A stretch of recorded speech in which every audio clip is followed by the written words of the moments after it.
With major cruise lines being victims of coronavirus outbreak, they are forced to prepare for worst-case scenarios. Carnival, Royal Caribbean and Norwegian Cruise Line are now looking for ways to stay afloat during this pandemic.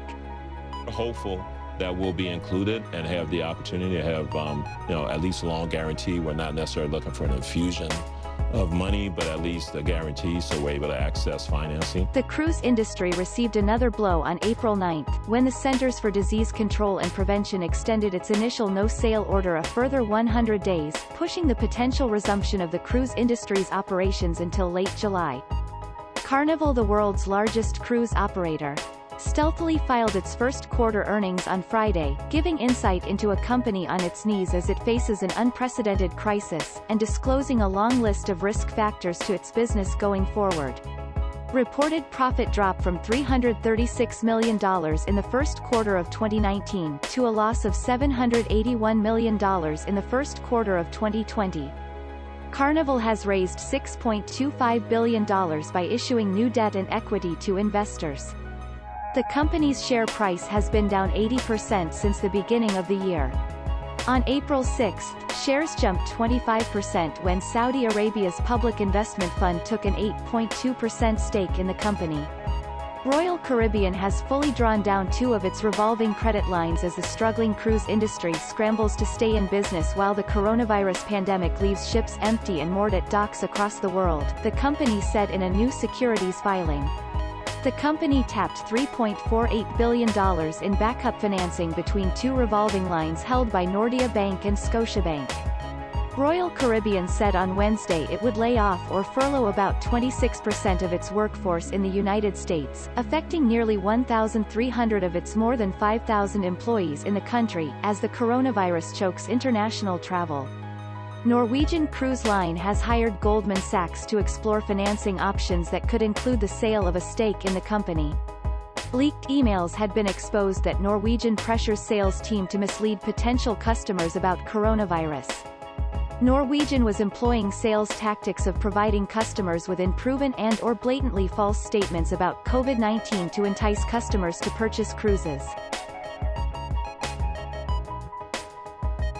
Norwegian Cruise Line executive Bob Becker went on leave this week after encouraging his sales teams to downplay the coronavirus when selling cruises. President Donald Trump on March 27 signed into law the $2 trillion stimulus package designed to save millions of jobs and bail out companies devastated by the coronavirus.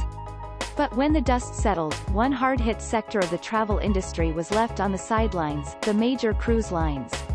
In the weeks before the bill's passage, both Democrats and Republicans expressed reservations about bailing out the major cruise lines because they are not American corporations and are largely exempt from paying income taxes.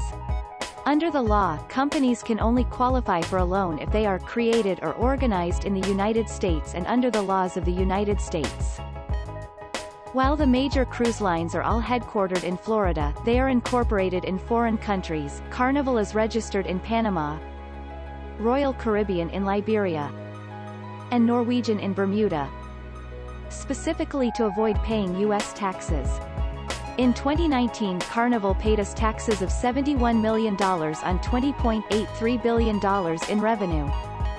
Royal Caribbean paid $36.2 million on $10.95 billion in revenue. And Norwegian Cruise Lines actually showed a tax benefit, money owed to them, of $18.86 million on $6.46 billion in revenue.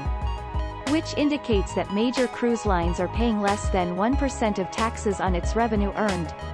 While cruise lines do operate in other countries, North America makes up 54.5% of passenger count based on Cruise Market Watch 2018 data. Down as much as 76%. Cruise lines state that they have enough cash to stay afloat with near zero revenues into the first quarter of 2021. While the COVID-19 pandemic has affected all aspects of the travel industry, experts agree that the cruising industry, in particular, will need to make fundamental changes to restore consumer confidence.